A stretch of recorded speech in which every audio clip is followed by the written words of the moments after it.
नमस्कार, मैं हूं हिमांशु और आप देख रहे हैं हलचल इंडिया। बेबाक खबर तेज असर। वक्त तो चला है हलचल इंडिया पर आज की बड़ी खबर का।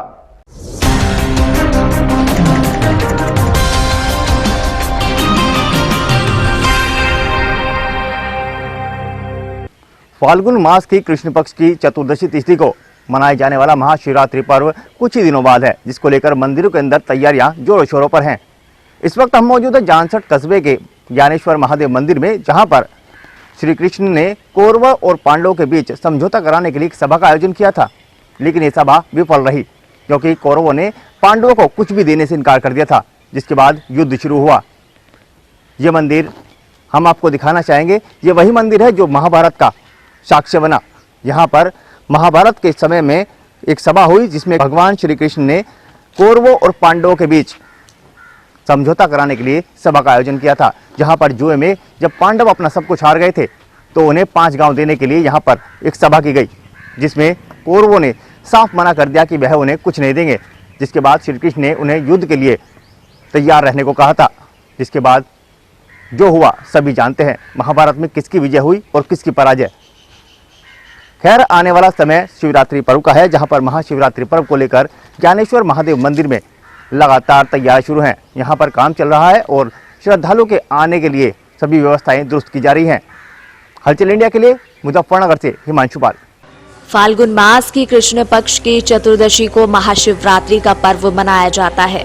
इस दिन भगवान आशुतोष का शिव भक्तों द्वारा जलाभिषेक किया जाता है, जहां दूर दराज के शिव भक्त हरिद्वार से पवित्र गंगा जल लेकर शिवालय पर भगवान शिव का जलाभिषेक करते हैं। मुजफ्फरनगर में भी सभी शिवालयों पर भगवान आशुतोष का जलाभिषेक होता है। मुजफ्फरनगर में कई ऐसे स्थान हैं जहां पर भक्तों की आस्था और मान्यता बहुत अधिक है। आज हम आपको ऐसे ही कुछ शिवालयों के बारे में बताने जा रहे हैं, जहां की मान्यता पौराणिक समय से चली आ रही है। ज्ञानेश्वर महादेव मंदिर जानसठ, जो जिला मुजफ्फरनगर से 22 किलोमीटर की दूरी पर स्थित है। जानसठ कस्बा एक प्राचीन इतिहास बस्ती है, जिसका प्राचीन नाम बामनौली हुआ करता था, जो कौरवों और पांडवों के समय से ब्राह्मणों से आबाद हुआ करता था। उस समय पांडवों की राजधानी हस्तिनापुर मेरठ थी, जो जानसठ तहसील मुख्यालय से 25 किलोमीटर की दूरी पर गंगा तट पर स्थित है।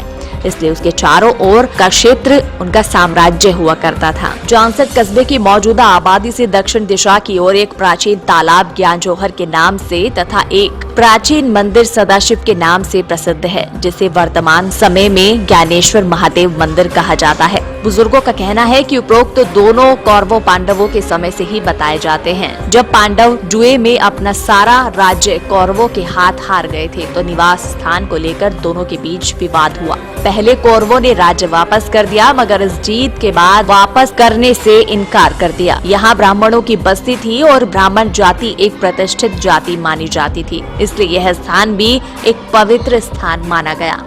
कई राजा महाराजा और श्री कृष्ण जी भी इस सभा में सम्मिलित हुए। सभा के आरंभ होने से पहले परंपरागत नियमों से महादेव की पूजा की गई। जिस स्थान पर यह पूजा अर्चना संपन्न हुई, उसी स्थान पर सदाशिव मंदिर श्री ज्ञानेश्वर महादेव स्थित है। मंदिर परिसर में एक वट वृक्ष भी है। बुजुर्गों का कहना है कि यह वट वृक्ष भी उसी समय का है जब इस सभा में कौरवों से आग्रह किया गया कि आधा राज्य रख ले और शेष आधा राज्य पांडवों को वापस कर दे, परंतु उन्होंने ऐसा करने से इनकार कर दिया।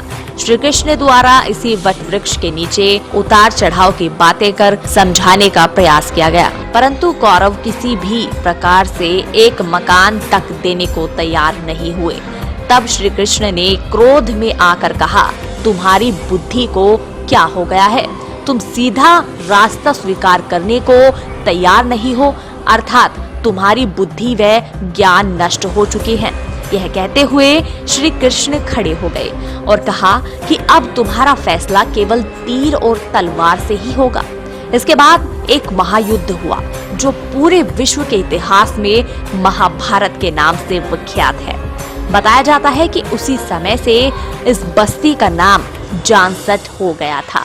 जी, ये पांडव कालीन है। कहते हैं कि जब कौरव और पांडव युद्ध से पहले कृष्ण जी ने यहाँ उन्होंने सभा लगाई थी और समझाया था कि मतलब पांडवों को 5 गांव ही दे दो, तब दुर्योधन ने मना कर दिया था कि बिना युद्ध के मैं सुई के पग जैसे सुई के बराबर भी इनको कोई चीज़ नहीं दूंगा। तो इसके बाद ही युद्ध हुआ था। तो अब इसमें क्या स्थिति है, क्या इसमें आपके द्वारा और प्रबंध समिति द्वारा कार्य किए जा रहे हैं, क्या क्या इसमें और नया किया है? जी ये तो सारी चीज़ें पुरानी चीज़ें तो फिलहाल बड़ वृक्ष है और शिवलिंग है, वहाँ की सारा नया निर्माण चल ही रहा है। सन 2014 से अब तक नया निर्माण ही चल रहा है सारा। महाशिवरात्रि को लेकर क्या तैयारी चल रही है? महाशिवरात्रि के लिए भंडारा होता है और बहुत सारे श्रद्धालु आसपास के गांव के लोग भी आते हैं बहुत सारे।